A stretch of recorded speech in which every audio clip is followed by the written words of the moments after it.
कहां इदलिब की गर्म वादियां और कहां अमेरिका की ठंडी हवाएं।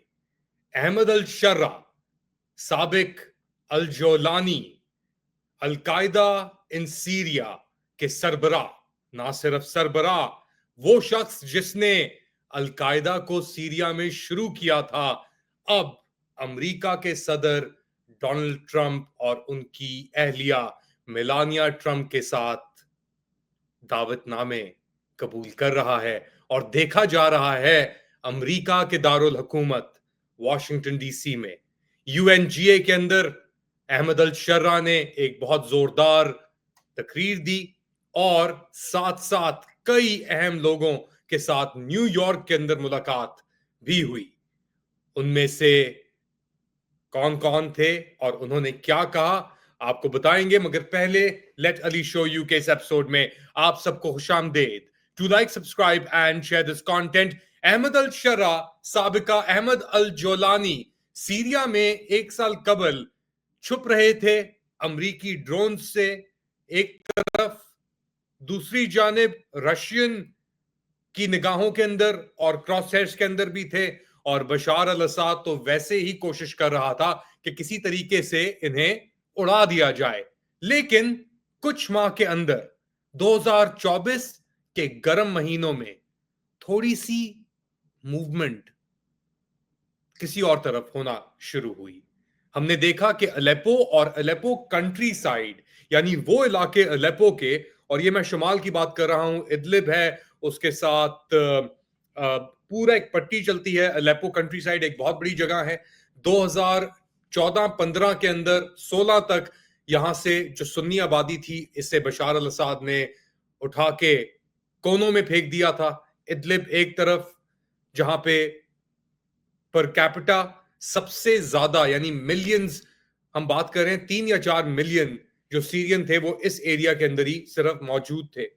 और फिर हमने देखा कि अगस्त सितंबर के अंदर जो टाइड इसे कह लें, जो किस्मत थी वो पलट गई और हयात तहरीर शाम, हेतेशे जिसे कहते हैं, जिसके सरबराह अल जोलानी थे, और इसके बड़े नाम तब्दील भी हुए थे। अल नुसरा फ्रंट से शुरू होके ये हेतेशे तक पहुंची थी। मैंने इनको कवर किया था 2017 के अंदर। मेरी टीम पहली टीम थी जो इदलिब मरकज के अंदर, हमने ये प्रोग्राम भी वहां से किया था। स्ट्रेट टॉक उस जमाने में एक शो मैं करता था टीआरटी के ऊपर, और हमने कोई आधे घंटे का प्रोग्राम किया था इदलिब और हेतेशे के ऊपर, और उस वक्त उनका जो नुमाइंदा शुदा वजीर आजम था उसके ऊपर। यहाँ पे मीटिंग चल रही है, हम घुसे किस तरीके से, टर्किश बॉर्डर से हम लोग घुसे और ट्रैवल हमने किया कोई तकरीबन आधा पौना घंटा। हम पहुंचे फिर मरकज के अंदर, और बहुत खतरनाक एरिया था ये। वहां पे हमारी मुलाकात हुई हेतेशे के जो वजीर आजम थे, और कबायली लोग जो थे इदलिब के वो बैठे हुए थे। और उस दौरान एक बमबारी हुई करीब, जो रशियंस ने अटैक किया, और उसके अंदर कोई तकरीबन 60 या 70 के लोग करीब लोग मारे गए, जहां भाग हुए इदलिब के अंदर। और इस मीटिंग को फिर खत्म करना पड़ा क्योंकि रशियंस हवाओं में थे। और ये बात है 2018, 17-18 की बात है, ये 17 की बात है जो मुझे याद पड़ता है। ये इदलिब का जो नवंबर 2017 के लगभग की, उस वक्त अलजोलानी जो था उसके ऊपर तकरीबन $10 मिलियन का अमेरिका ने एक इनाम लगाया था कि जो भी उसको पकड़ने में या पकड़वाने में या मारने में मदद करेगा अमेरिका की, उसको $10 मिलियन मिलेंगे। और अब ये है वही जोलानी जो अब अहमद अल शर्रा है। पेट्रेयस, डेविड पेट्रेयस जो, और ये शुरुआत इसकी कहानी होती है इराक से, क्योंकि इराक के अंदर जो अमेरिका ने सस्पेक्टेड अलकायदा के लोग थे जो पूरे बरे सगीर से आए थे और यहाँ पे बेसिकली आके इराक के अंदर अमेरिकी फौज से लड़ रहे थे, उस फौज को उस वक्त एक बंदा था डेविड पेट्रेयस, सबसे अमेरिका का पढ़ा लिखा जनरल उसे कहा जाता था। फिर उसके बाद उसका एक अफेयर भी सामने आया और फिर थोड़ा सा डिसग्रेस भी हुआ, मगर डेविड पेट्रेयस ने अहमद अल शर्रा का इंटरव्यू किया और इस तरीके से उस इंटरव्यू की शुरुआत हुई। As you know, Mr. President, I spent over 37 years in the U.S. Army, and I was a soldier, not a diplomat. So I hope you'll forgive me if I speak with the directness of the old soldier that I am as I get the first question out of the way.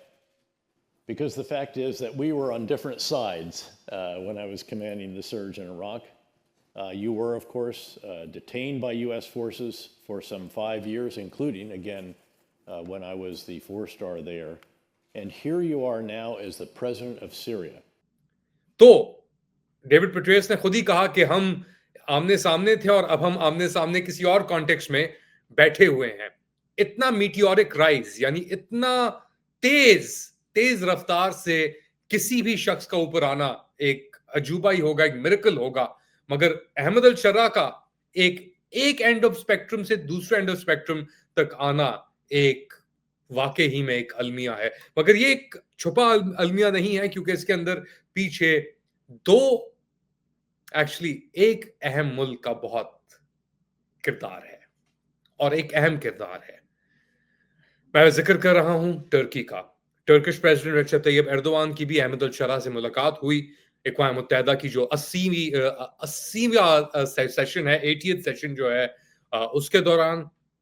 और तुर्की का role इसके अंदर बड़ा अहम रहा है. Specifically हकान Fidan जो साबिका हसास इदारे के सरबराह थे मीत के, और अब वजीर खारजा हैं, और इब्राहिम कलिन जो हालिया इंटेलिजेंस डायरेक्टर चीफ हैं मीत के. साबिका सदर एर्दोआन के बड़े ही खास मुंजर थे ये, और मशवरे उनको, और बेसिकली बड़े उनके प्रेसिडेंशियल स्पोक्सपर्सन थे ये इब्राहिम कलिन. तो इन दोनों लोगों का किरदार कितना अहम है, ये सुने आप. अमेरिका के अंदर स्टीव विटकॉफ और टॉम बिराक बात कर रहे हैं, बता रहे हैं कि इन दोनों किरदारों का कितना अहम किरदार रहा है सीरिया से लेके यूक्रेन तक. बात को थोड़ा डाइग्रेस कर रहा हूं, मगर दोबारा फिर अहमद अल शर्रा पे लेके आऊंगा. So Tom in Turkey has two people that are very, very important to everything that happens in that region. One is a gentleman by the name of Ibrahim, who's the intelligence director there, and another gentleman, Hakan, who is their foreign minister. And I might end up with a problem in Azerbaijan or Armenia, could be a Ukrainian issue. And these gentlemen I'm referring to in Turkey are experts in all of these areas. And I'm encouraged in the Trump administration, this is how he works, to call Tom on the phone and to say to Tom, what's Ibrahim's insight as to this? And this is how we work together. तो ये अहम किरदार अदा किया है इब्राहिम कलिन ने और हकान Fidan ने.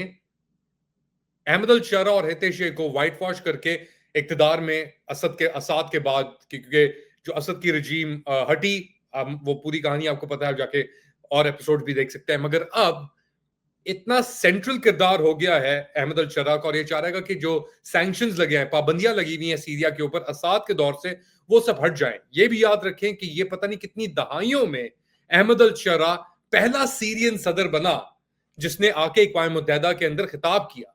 और इस खिताब के अंदर इसने बहुत सारी चीजों का जिक्र किया. मगर अब ये कोशिश है, और याद रखें कि इजराइल और सीरिया का भी बहुत ही एक डिफिकल्ट सिचुएशन थी.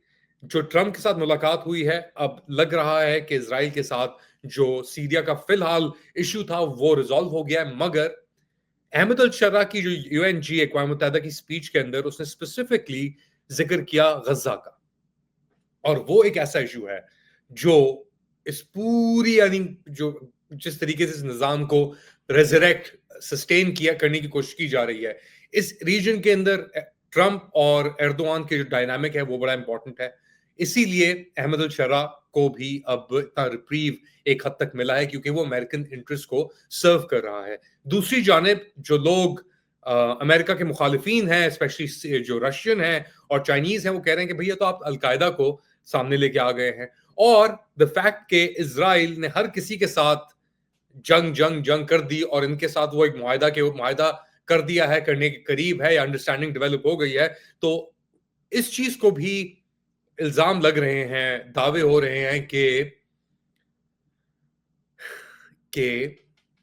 ये जो निज़ाम है सीरिया में, अहमद अल-शरा, हेतेशे का, वो इज़राइल की भी एक तरीके से कठपुतली है। अब इसके ऊपर ऑब्वियसली डिसएग्रीमेंट्स बहुत होंगी, क्योंकि लोग कहते हैं कि आप क्या एक्सपेक्टेशन क्या है आपकी? आपने 50 साल ये बातिस्ट असाद रिजीम टाइप आपने एक्सपेरिमेंट करके देख लिए, कुछ नहीं हुआ इसके ऊपर। तो अब इसके बाद क्या नेक्स्ट स्टेप क्या है?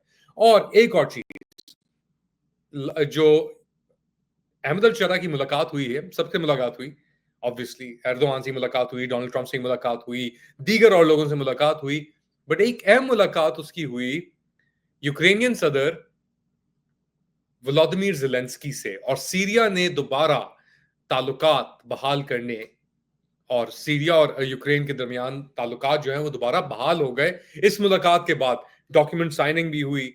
अब ज़ेलेंस्की जो है वो एक बुलवार्क आप कह लें, एक निशान बन के उतरा हुआ है वो इस वक्त दुनिया में एंटी रशियन सेंटिमेंट का।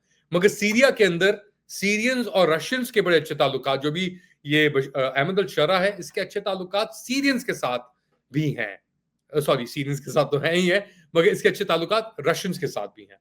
और ये एक बहुत अहम चीज है कि अमेरिका पूरी दुनिया में एंटी रशियन सेंटिमेंट और चीजों को आगे लेके बढ़ रहा है, मगर यहाँ पे अहमद अल-शरा की और व्लादिमीर ज़ेलेंस्की की जो एक एंटी रशियन कैंप का बहुत ही अहम हिस्सा है, उनकी मुलाकात भी हो रही है। मगर साथ साथ सीरिया के अंदर अल-शरा ने रशियंस के साथ भी अच्छी बना के रखी हुई है।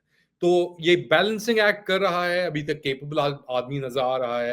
He is a young man, Ahmed al Sharaa, और लग रहा है कि अमेरिका को इसने विन ओवर कर लिया है। इसीलिए सब चीजें इसके इर्द गिर्द यूएनजीए के ऊपर भी घूम रही थी। यहां तक कि पाकिस्तानियों की भी मुलाकात हुई अहमद अल-शरा से, और हर कोई फोटो अपॉर्चुनिटी भी कराने की कोशिश कर रहा था। इनफैक्ट मिलोनी, इटालियन पीएम मिलोनी की भी तस्वीर आई, अहमद अल-शरा बैठा हुआ है और सामने मिलोनी जो फार राइट पॉलिटिक्स की चैंपियन है एक तरीके से इटली के अंदर, वो भी इसके साथ खुल मिल गई है अब। और इट्स अगर कोई मेहरबान तो फिर हर दरवाजे खुल जाते हैं। अगर आप अलकायदा के भी हो साबिका, तो वो दाग ज्यादा देर तक नहीं रहता आपके ऊपर, अगर आपके पीछे आशीर्वाद हो किसी का, और आपके पीछे ये कुव्वतें, जो ताकतें हैं, ये अपनी बैकिंग अगर आपको दे दें। आप लोग क्या समझते हैं, बताएं मुझे कमेंट सेक्शन के अंदर। Do like, subscribe and share this content. थोड़ी देर बाद दोबारा हाजिर होऊंगा अपडेट के साथ, तब तक के लिए अल्लाह हाफिज।